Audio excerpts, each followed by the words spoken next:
నమస్కారం, ఏడీబీ న్యూస్కి స్వాగతం. ముందుగా హెడ్లైన్స్.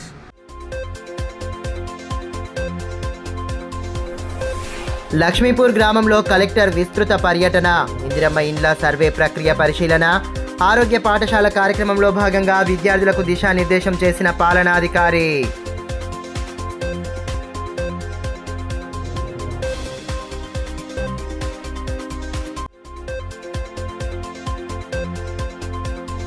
కొనసాగుతున్న సమగ్ర శిక్ష ఉద్యోగుల నిరవధిక సమ్మె శిబిరాన్ని సందర్శించి మద్దతు తెలిపిన బోత్ ఎమ్మెల్యే అనిల్ జాదవ్. ఫోన్లో మాట్లాడి ఉద్యోగులకు భరోసా కల్పించిన బీఆర్ఎస్ వర్కింగ్ ప్రెసిడెంట్ కేటీఆర్.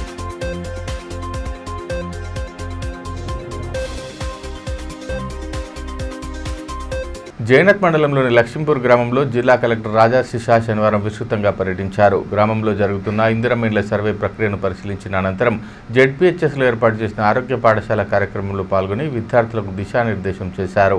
విద్యార్థులు ఆరోగ్య సంరక్షణపై దృష్టి సారించి తల్లిదండ్రుల కలలను సాకారం చేసే దిశగా ముందుకు సాగాలని కలెక్టర్ రాజర్షి షా సూచించారు. జైనత్ మండలం లక్ష్మీపూర్ గ్రామంలో ఏర్పాటు చేసిన పలు కార్యక్రమాల్లో ఆయన ముఖ్య అతిథిగా పాల్గొన్నారు.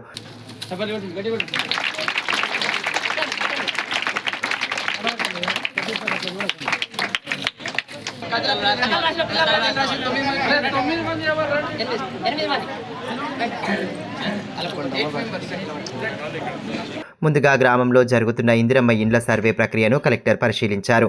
సర్వేను పరిశీలించి సిబ్బందికి అవసరమైన సూచనలు చేశారు. పూర్తి పారదర్శకంగా ఎటువంటి తప్పులు దొరలకుండా వివరాలు నమోదు చేయాలని సూచించారు. అనంతరం గ్రామంలోని పత్తి పంట క్షేత్రాలను పరిశీలించి రైతులను పలు వివరాలు అడిగి తెలుసుకున్నారు. అదేవిధంగా జెడ్పీహెచ్ఎస్ ప్రాథమిక పాఠశాలను పరిశీలించిన కలెక్టర్ విద్యార్థులకు అందుతున్న సౌకర్యాలపై ఆరా తీశారు. మధ్యాహ్న భోజనం మెనూ ప్రకారం అందుతుందా లేదా అన్న వివరాలు అడిగి తెలుసుకొని కిచెన్ రూమ్ను పరిశీలించి ఉపాధ్యాయులు సిబ్బందికి విస్తృత సూచనలు చేశారు. ఆరోగ్య పాఠశాల కార్యక్రమంలో భాగంగా విద్యార్థులకు ఆరోగ్య పాఠశాల ముఖ్య ఉద్దేశాన్ని వివరించారు. విద్యార్థులు ఉజ్వల భవితను పొందేందుకు ఆరోగ్యకర అలవాట్లు కలిగి ఉండాలని కలెక్టర్ సూచించారు. తల్లిదండ్రుల కలలను సాకారం చేసే దిశగా ముందుకు సాగాలని దిశానిర్దేశం చేశారు. సో అందుకే ఆరోగ్య పాఠశాల ఆరోగ్య అలవాట్ల గురించి మనం మాట్లాడుతున్నాము. మనం ఇప్పుడు స్కూల్లో దేని గురించి వస్తున్నాము? స్కూల్కి దేని గురించి వస్తున్నాము? చదవడం కోసం వస్తున్నాము, అంతే కదా? చదవాలి అంటే ఆరోగ్యం మంచి ఉండాలా? ఆరోగ్యం మంచి అయితేనే డైలీ బడికి రాగలుగుతారు. ఆరోగ్యం ఒకవేళ ఖరాబ్ అయితే మళ్ళీ డైలీ బడికి రాగలుగుతారా? డైలీ బడికి రాకుంటే మళ్ళీ చదవడంలో నాశనం అవుతాయి కదా. అందుకే ఆరోగ్యమే సౌభాగ్యమా. ఆరోగ్యం గురించి మనం ప్రతి ఒక్కరూ బాధ్యత ఉంది. మనం ప్రతి ఒక్కరూ మన ఆరోగ్యం గురించి చూసుకోవాలి. మనం ఆరోగ్యం గురించి చూసుకుంటే డైలీ బడికి రాగలుగుతాము. డైలీ మీకు ఇక్కడ ఉపాధ్యాయులు కానీ మీ హెచ్ఎం గారు కానీ ఇంకా రకాల ఏవైతే యాక్టివిటీస్ చేస్తున్నారో మీ మైండ్కి పోతాయి. అన్ని మైండ్కి పోవాలి కదా. మనం ఏవైతే చదువుతున్నామో జస్ట్ పైన నుంచి చదవడం కాకుండా లోతుకి వెళ్ళి చదవాలి. లోతుకి వెళ్ళి చదివిన తర్వాత ఒక్కొక్క అంశం మన మైండ్లో పోవాలి. అదే చేయగలిగితేనే మనం ఒక మంచి స్థాయికి రాగలుగుతాము. పైన చదివితే మైండ్లో ఏమైతే చదువుతున్నామో అవి పోకుంటే మళ్ళీ మనం మంచి స్థాయికి పోలేకపోతాము. సో అందుకే మనం ఆరోగ్యం గురించి ఆరోగ్య పాఠశాల ఈ కార్యక్రమం తీసుకొని రావడం జరిగింది. సో చాలా సంతోషం ఈరోజు ఇక్కడ లక్ష్మీపూర్ హై స్కూల్కి రావడం. సో ఈరోజు మనం ఆరోగ్య పాఠశాల సంబంధించిన 6వ శనివారంలో ఇందాక చెప్పినట్లు real life versus real life గురించి ఇందాక మీ టీచర్ గారు కూడా ఆల్రెడీ వివరించడం జరిగింది. సో ఈరోజు ఈ కార్యక్రమంలో నాతో పాటు పాల్గొంటున్న డిఓ గారు, మీ హెచ్ఎం గారు అశోక్ గారు, ఉపాధ్యాయులు, ఊరు పెద్దలు అందరూ, మా మండల అధికారులు అందరికీ, ఇక్కడికి వచ్చిన ఊరు పెద్దలు, ముఖ్యంగా విద్యార్థులకి ప్రింట్ ఎలక్ట్రానిక్ మీడియాకి అందరికీ కూడా పేరున నమస్కారం తెలియజేస్తున్నాము. ఉద్యోగ క్రమబద్ధీకరణ లక్ష్యంగా సమగ్ర శిక్ష ఉద్యోగుల నిరవధిక సమ్మె కొనసాగుతున్న నేపథ్యంలో శనివారం సమ్మె శిబిరాన్ని బోత్ ఎమ్మెల్యే అనిల్ జాదవ్ సందర్శించి మద్దతు తెలిపారు. బీఆర్ఎస్ పార్టీ వర్కింగ్ ప్రెసిడెంట్ కేటీఆర్కు ఆయన ఫోన్ చేసి ఉద్యోగుల సమస్యలను ప్రస్తావించగా వారికి అండగా నిలుస్తామని కేటీఆర్ భరోసా కల్పించడంతో ఉద్యోగులు హర్షం వ్యక్తం చేశారు. సమగ్ర శిక్ష ఉద్యోగులను ఛాయ్ తాగే సమయంలో రెగ్యులర్ చేస్తామన్న ముఖ్యమంత్రి రేవంత్ రెడ్డి వెంటనే ఇచ్చిన హామీని నిలబెట్టుకోవాలని బోత్ ఎమ్మెల్యే అనిల్ జాదవ్ డిమాండ్ చేశారు. ఉద్యోగ క్రమబద్ధీకరణ లక్ష్యంగా సమగ్ర శిక్ష ఉద్యోగులు చేపడుతున్న నిరవధిక సమ్మెకు ఆయన సంపూర్ణ మద్దతు తెలియజేశారు. సమ్మె శిబిరాన్ని సందర్శించి సభ్యులతో మాట్లాడారు. వారి సమస్యలను ఆలకించిన ఎమ్మెల్యే బీఆర్ఎస్ పార్టీ తరపున అండగా నిలబడతామని భరోసా కల్పించారు. అనంతరం పార్టీ వర్కింగ్ ప్రెసిడెంట్ కేటీఆర్ను ఫోన్లో సంప్రదించి ఉద్యోగులు ఎదుర్కొంటున్న సమస్యలను వివరించారు. ఇందుకు స్పందించిన కేటీఆర్ త్వరలో జరగబోయే అసెంబ్లీ సమావేశాల్లో ఉద్యోగుల సమస్యలను ప్రస్తావిస్తామని, గతంలో ముఖ్యమంత్రి రేవంత్ రెడ్డి ఇచ్చిన హామీని గుర్తు చేస్తామని తెలిపారు. ఎమ్మెల్యేతో పాటు పార్టీ జిల్లా అధ్యక్షులు జోగురామన్తో సమన్వయం చేసుకుంటూ ఉద్యమానికి సంపూర్ణ మద్దతు తెలుపుతామని స్పష్టం చేశారు. ఈ విషయాన్ని మాజీ ముఖ్యమంత్రి కేసీఆర్ దృష్టికి సైతం తీసుకెళ్తామని భరోసా కల్పించడంతో ఉద్యోగులు హర్షం వ్యక్తం చేశారు. ఉద్యోగులకు న్యాయం జరిగేంత వరకు బీఆర్ఎస్ పార్టీ తరపున అండగా ఉంటామని ఈ సందర్భంగా ఎమ్మెల్యే అనిల్ జాదవ్ తెలిపారు. మీ మాట మీ వాణి వాళ్ళు వింటా ఉన్నారు కాబట్టి మా రిక్వెస్ట్ ఏంటంటే అన్న మీ సంపూర్ణ మద్దతు ప్రకటిస్తూనే గౌరవ మా ఉద్యమ నాయకుడు కేసీఆర్ గారికి కూడా ఒక్క నిమిషం పాటు ఒక వీడియోని మా కోసం ట్విట్టర్ వేదికగా సమగ్ర శిక్షకు న్యాయం కోసం నిలబడేట్టు మా ప్రియతమ నాయకుడిని ఒక నిమిషం ఆ ట్విట్టర్ ద్వారా మీరు గౌరవ కేసీఆర్ గారిది రిలీజ్ చేస్తారని, అలా చేయాలని మా వాళ్ళు కోరుతా ఉన్నారన్న, ఆశిస్తా ఉన్నారు.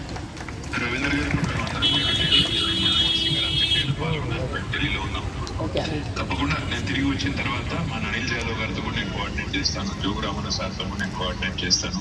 తప్పకుండా మీరు అడిగిన విధంగా పార్టీ వైపు నుంచి మద్దతు ఎక్స్టెండ్ చేయడమే కాకుండా పెద్దలు కేసీఆర్ గారి దృష్టికి కూడా ఈ సమస్య తీసుకుపోయి వెంటనే వారి స్పందన కూడా వచ్చేటట్టు కూడా చూసుకుంటాం. దయచేసి మీరు అందరూ కూడా నా ప్రార్థన ఏంటంటే పోరాడితేనే ఎప్పుడైనా కూడా సమస్యలు పరిష్కారం అవుతాయి. మీరు అడిగేదేమి కూడా కొత్తది కాదు, మీరు అడిగేదేమి కూడా మీరు మీ అంతటా మీరుగా ఈ రోజు కొత్తగా లేవనెత్తిన సమస్య కాదు. గతంలో ఈ రోజు ముఖ్యమంత్రిగా ఉన్న రేవంత్ రెడ్డి గారు గతంలోనే ఎన్నికల ముందే మీకు వచ్చి ఇచ్చిన వాగ్దానాన్ని నిలబెట్టుకోమని మీరు కోరుతున్నారు. తప్పకుండా మీ కోరికలు న్యాయం. అంతకుముందు నిరసనలో భాగంగా సమగ్ర శిక్ష ఉద్యోగులు నినాదాలు చేస్తూ ప్రభుత్వం వెంటనే తమ సమస్యను పరిష్కరించాలని డిమాండ్ చేశారు.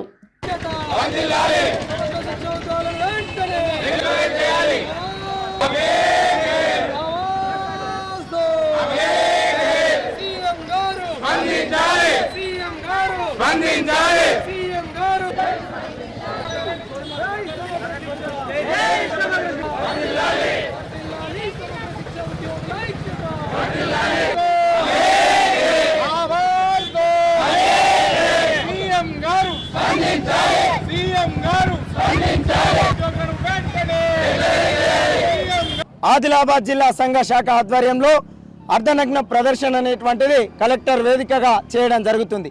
నేటికి 19 రోజుల సమ్మె గడుస్తూ ఉన్నది. గౌరవ ముఖ్యమంత్రి గారు నేటికి కూడా మీరే విద్యాశాఖ మంత్రిగా ఉండి స్పందించకపోవడం సిగ్గుచేటు. అందుకే ఈరోజు మా ఆత్మగౌరవం పోయినా పర్లేదని రోడ్డు మీద వచ్చి మేము అర్ధనగ్న ప్రదర్శన చేసే దుస్థితి ఏర్పాటైంది. తక్షణం ప్రభుత్వం మీ కాంగ్రెస్ గ్యారంటీలని ఖచ్చితంగా ఇచ్చిన గ్యారంటీని అమలు చేయాలా. ఈ ఉమ్మడి జిల్లా ఇన్ఛార్జ్ మంత్రి సీతక్క గారు కూడా ఎక్కడ పర్యటించినా కనీసం స్పందిస్తలేరు. మీరు ఆలోచించాలా. ఎస్సీ ఎస్టీ బీసీ బడుగు బలహీన వర్గాల విద్యార్థులు చదువుకునే బడులు బంద్ అవుతున్నా మీకు సోయస్తలేదు. కాబట్టి గౌరవ ముఖ్యమంత్రి గారు తక్షణం మీ గ్యారంటీని నిలబెట్టుకోవాలా. సమగ్ర శిక్ష ఉద్యోగులందరినీ కూడా 19,360 మందిని రెగ్యులరేషన్ చేయాలని డిమాండ్ చేస్తాం. తలమడుగు మండలం తాంసీ బింపూర్ మండలాల రైతులు ఏళ్లుగా ఎదురుచూస్తున్న మార్కెట్ యార్డ్ నిర్మాణం కలగానే మిగిలిపోతుంది. సుంకిడి గ్రామ శివార్లో మార్కెట్ యార్డ్ నిర్మాణానికి గతంలో ప్రతిపాదనలు పంపినా అవి అమలు కాకపోవడంతో అన్నదాతలు ఎదుర్కొంటున్న ఇబ్బందులపై ఏడీపీ న్యూస్ అందిస్తున్న ప్రత్యేక కథనం. తలమడుగు మండలం సుంకిడి గ్రామంలో ఏర్పాటు చేయాల్సిన వ్యవసాయ మార్కెట్ యార్డు కలగానే మిగిలిపోతోంది. గత బీఆర్ఎస్ ప్రభుత్వ హయాంలో 5 ఎకరాల స్థలాన్ని కేటాయించి 2 కోట్ల బడ్జెట్ అవసరమని ప్రతిపాదనలు పంపినా ఇప్పటికీ పనులు ప్రారంభానికే నోచుకోలేదు. తలమడుగు, తాంసీ, భీంపూర్ మండలాల రైతులు ఎన్నో ఏళ్లుగా మార్కెట్ యార్డు నిర్మాణం కోసం ఎదురు చూస్తున్నారు. 5 ఎకరాల స్థలాన్ని గుర్తించి ప్రభుత్వానికి ప్రతిపాదనలు పంపినప్పటికీ ఫలితం లేకపోవడంతో ఆయా మండలాల అన్నదాతలకు ఇబ్బందులు తప్పడం లేదు.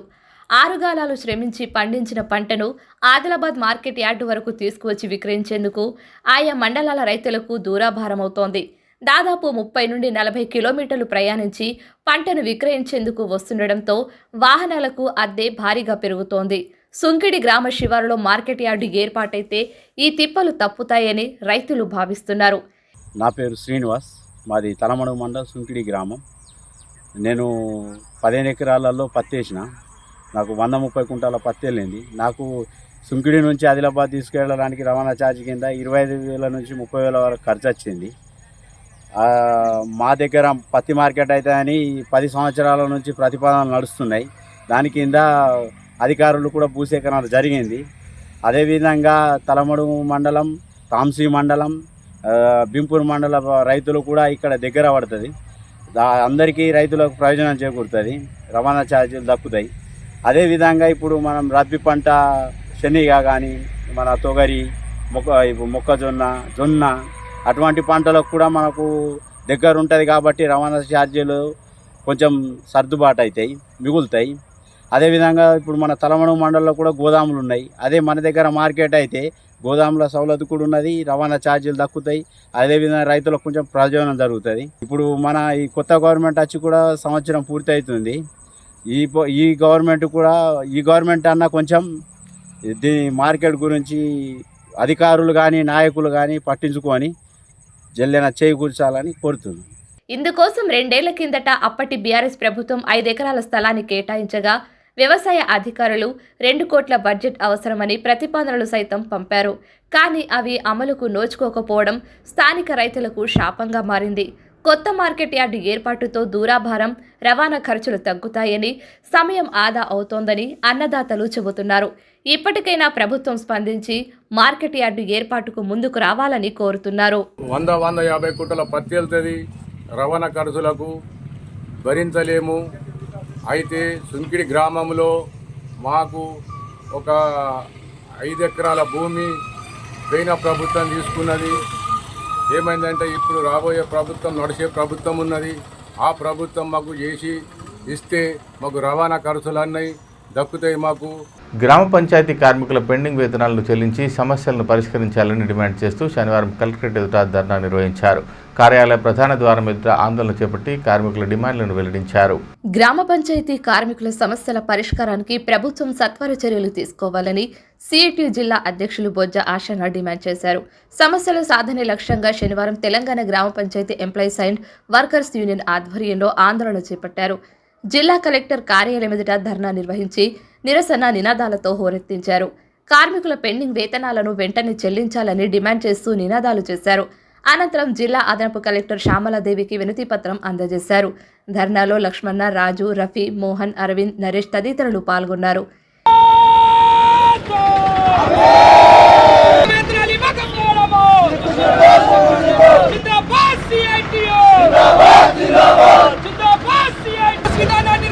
ఈ మేరకు సిఐటియు జిల్లా అధ్యక్షులు బొజ్జ ఆశన్న మాట్లాడుతూ గ్రామ పంచాయతీ కార్మికులకు మల్టీపర్పస్ విధానం రద్దు చేసి పెండింగ్లో ఉన్న వేతనాలు చెల్లించాలన్నారు.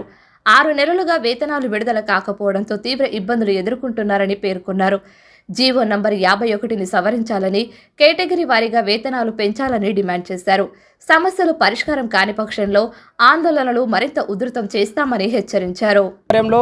ఈరోజు రాష్ట్ర వ్యాప్తంగా గ్రామ పంచాయతీ కార్మికుల సమస్యలు పరిష్కారం చేయాలని, పెండింగ్లో ఉన్నటువంటి వేతనాలు చెల్లించాలని చెప్పేసి ఈరోజు ఆదిలాబాద్ జిల్లా కలెక్టర్ కార్యాలయం ముందు ధర్నా చేయడం జరుగుతుంది. ఈ ధర్నా ఉద్దేశము గ్రామ పంచాయతీ కార్మికులకు గత 6 నెలల నుండి వేతనాలు ఇవ్వకపోవడం చాలా బాధాకరమైనటువంటి విషయము.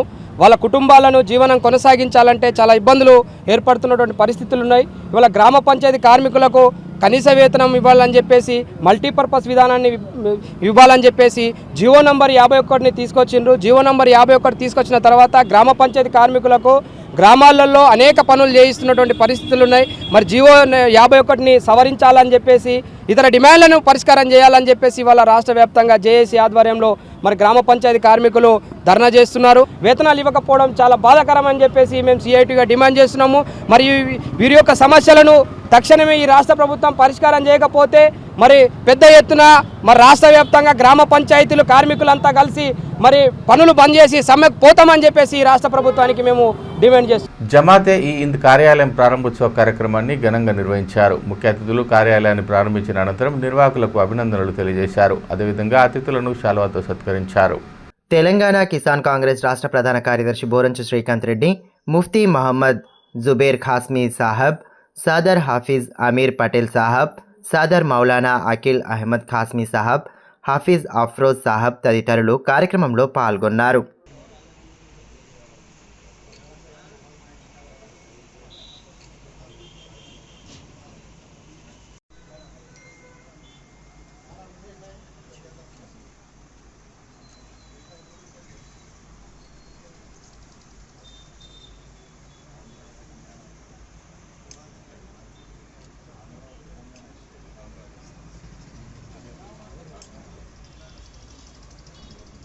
సిపిఐ పార్టీ ఆవిర్భావ దినోత్సవం సందర్భంగా నల్గొండలో నిర్వహించనున్న సభను జయప్రదం చేయాలని పార్టీ జిల్లా కార్యదర్శి ముడుపు ప్రభాకర్ రెడ్డి పిలుపునిచ్చారు. స్థానిక పార్టీ కార్యాలయంలో ఏర్పాటు చేసిన మీడియా సమావేశంలో ఆయన పాల్గొని కార్యక్రమ వివరాలు వెల్లడించారు.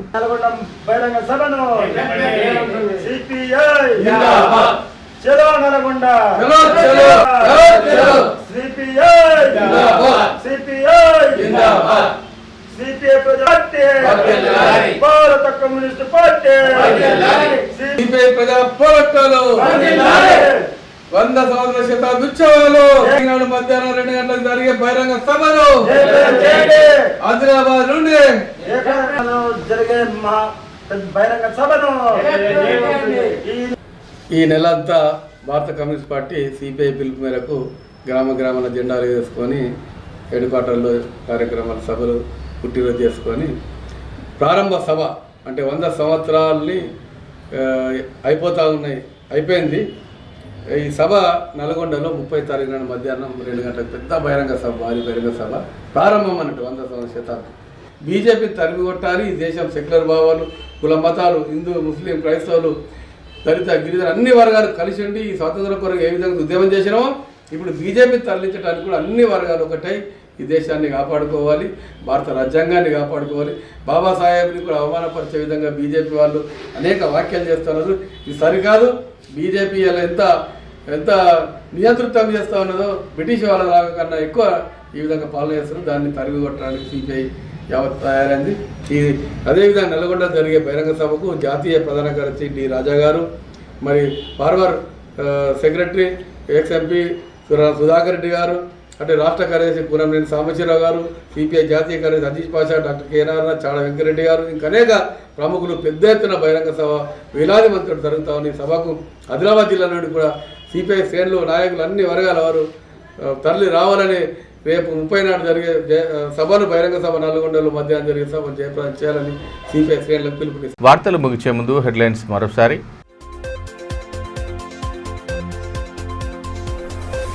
లక్ష్మీపూర్ గ్రామంలో కలెక్టర్ విస్తృత పర్యటన, ఇందిరమ్మ ఇండ్ల సర్వే ప్రక్రియ పరిశీలన, ఆరోగ్య పాఠశాల కార్యక్రమంలో భాగంగా విద్యార్థులకు దిశానిర్దేశం చేసిన పాలనాధికారి.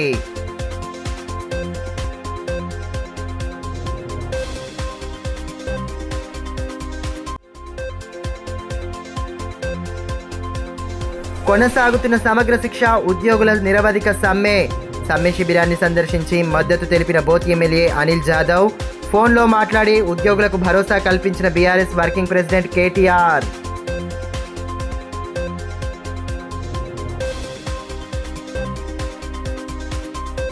ఈ వార్తలు ఇంతటితో సమాప్తం. తిరిగి ప్రసారమయ్యే మరో బులెటిన్లో మళ్ళీ కలుసుకుందాం. అంతవరకు సెలవు. నమస్కారం.